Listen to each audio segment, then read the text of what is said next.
নমস্কার দর্শক বন্ধুরা, আই লাভ মৌসুমি কিচেনে তোমাদের সবাইকে স্বাগত। তো আজকে তোমাদের কাছে নিয়ে চলে একটা অন্য ধরনের খুবই টেস্টি দুর্দান্ত একটা রেসিপি। আশা করি তোমাদের খুব ভালো লাগবে। যদি তোমাদের খুব ভালো লাগে তাহলে আমার চ্যানেলটাকে সাবস্ক্রাইব করে পাশে থাকা বেল আইকনটা প্রেস করে দিও। যখনই আমি নতুন নতুন ভিডিও ছাড়বো সবার ফার্স্ট তোমাদের কাছে পৌঁছে যাবে। তা খুব ভালো করে ধুয়ে আমি কাতলা মাছ নিয়ে নিয়েছি, নিয়ে এর ভিতরে নুন মাখিয়ে আমি 10 মিনিটের মতন রেখে দিচ্ছি। তো এদিকে একটা মাঝারি সাইজে দুটো পেঁয়াজ আমি সেদ্ধতে বসিয়ে দিয়েছি। তো এই রেজালার জন্য পেঁয়াজটাকে অবশ্যই সেদ্ধ করে নিতে হবে। তো যতক্ষণ পেঁয়াজটা সেদ্ধ হচ্ছে আমি যে মশলাগুলো গ্রেভির জন্য মশলাগুলো তৈরি করে নিচ্ছি। নিয়ে নিয়েছি কিছুটা কাজু, চালমগজ কিছুটা, 3 থেকে 4 চামচের মতো পোস্ত, আর দিয়ে দিচ্ছি কিশমিশ।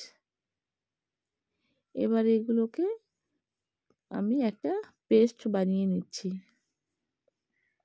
তো এদিকে আর একটা মিক্সিং বোল নিয়ে নিয়েছি। এবার এর ভিতরে কাঁচা লঙ্কা, রসুন আর আদা, তো এটাকেও আমি ভালো করে মিক্স করে নিচ্ছি। পেঁয়াজটা আমার খুব ভালো সিদ্ধ হয়ে গেছে, এটাকে ঠান্ডা করে আমি ওটাকে মিক্স করে নিচ্ছি। এদিকে কড়াইটা গরম হয়ে গেছে, এবার এর ভিতরে দিয়ে দিচ্ছি পরিমাণ মতন সর্ষের তেল। তেলটাকে একটু গরম করে নিচ্ছি।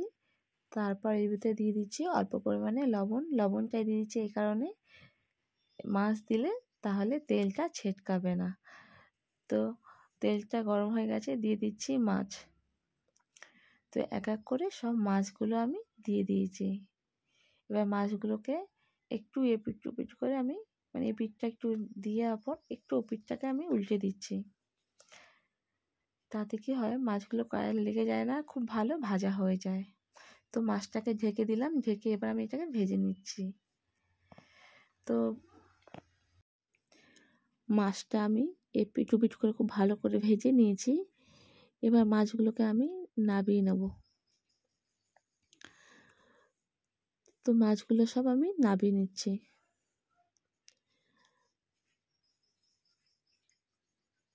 তো মাছটা দেখো সব মাছগুলো ভাজা হয়ে গেছে। তো মাছ ভাজার তেলের ভিতরে এবার দিয়ে দিচ্ছি কিছু গরম মশলা, এলাচ, দারচিনি আর লবঙ্গ। এটাকে আমি হালকা করে ভেজে নেব। হালকা করে ভাজতে ভাজতে একটা সুন্দর স্মেল চলে আসবে, তখন বুঝতে পারবে ভাজাটা হয়ে গেছে। ওর ভিতরে দিয়ে দিচ্ছি হাফ চামচের মতন মৌরিটা দিয়ে আমি হালকা করে একটু ভেজে নিচ্ছি। যতক্ষণ এই মশলাটা ভাজা হচ্ছে গ্যাসের ফ্লেমটা একদমই লো থাকবে।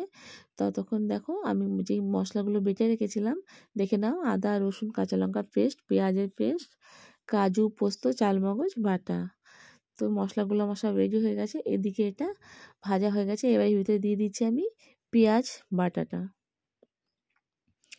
তো পেঁয়াজ বাটাটা সব দিয়ে দিয়েছি। পেঁয়াজ বাটা দিয়ে খুব ভালো করে তেলের সাথে এইভাবে করে মিশিয়ে নিতে হবে। এইভাবে করে পেঁয়াজটাকে খুব ভালো করে ভেজে নিতে হবে। পেঁয়াজটা হালকা ভাজা হয়ে গেছে, এর ভিতরে দিয়েছি কাঁচা লঙ্কা, রসুন, আদা পেস্টটাকে দিয়ে দিচ্ছি। দিয়ে পেঁয়াজের সাথে খুব ভালো করে মিশিয়ে দিচ্ছি। তো এবার এই কাঁচা লঙ্কা, আদা, রসুন, পেঁয়াজ পুরো এই গ্রেভিটাকে খুব ভালো করে ভাজতে হবে। ততক্ষণ ভাজতে হবে যতক্ষণ না মশলার দিকে তেল ছাড়ছে। তো দেখো খুব ভালো করে ভাজা হয়ে গেছে, মশলা গা দিয়ে আমার পুরো তেল ছেড়ে গেছে। এবার এর ভিতরে দিয়ে দেবো যে কাজু পোস্ত বাটাটা রেখেছিলাম ওইটার পেস্ট। তো এটাকে খুব ভালো করে সব পেস্টগুলো বের করে নিয়েছি। এবার মশলার সাথে খুব ভালো করে মিশিয়ে দিচ্ছি। এটাকে দিয়ে অনবরত নাড়তে হবে। কি হয়, কাজু খুব তাড়াতাড়ি কড়াই গায়ে লেগে যায়। তো এই কারণে বলবো সবাইকে, বন্ধুরা, মশলাটা দিয়ে ছেড়ে দেবে না, একটু হালকাভাবে অনবরত নাড়তে হবে। তো দেখো নিয়ে খুব ভালো করে নেড়ে চেড়ে নিয়েছি। মশলাটা অনেকটাই আমার ভাজা হয়ে গেছে। এবার এর ভিতরে আমার কিছু আরও মশলা দেওয়া বাকি আছে। তো দিয়ে দিচ্ছি পরিমাণ মতো লবণ, 1.5 চামচের মতন দিয়ে দিচ্ছি জিরে গুঁড়ো, আর 1 চামচ দেব আমি ধনিয়া গুঁড়ো। ব্যাস এতটুকুই মশলা দেব, আর কোনো আমি মশলা দিচ্ছি না। এবার এই মশলাগুলো দিয়ে খুব ভালো করে মিশিয়ে দিচ্ছি। এইভাবে করে মশলাগুলো খুব ভালো করে মিশিয়ে অল্প পরিমাণে এবার জল দেবো। জলটা দিয়ে আবারও আমি মশলাটাকে খুব ভালো করে কষাতে থাকবো। তো জলটা দেখো খুব ভালো করে গ্রেভিটার সাথে আমি মিশিয়ে নিচ্ছি। এইভাবেই নেড়েচেড়ে খুব ভালো করে মশলাটাকে কষিয়ে নিয়েছি আমি। এতটাভাবেই নাড়তে হবে যাতে মশলাটা নিচে না লেগে যায়।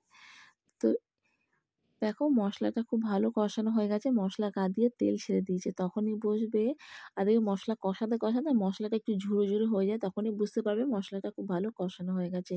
এবার এর ভিতরে দিয়ে দিচ্ছি আমি পরিমাণ মতন জল। তো জলটা দিয়ে খুব ভালোভাবে আমি গ্রেভির সাথে মিশিয়ে নিয়েছি। তো এটাকে জল দেওয়া হয়ে গেছে, এটাকে আমি ঢেকে 2 থেকে 3 মিনিটের মতন আমি এটাকে রান্না করে নেব।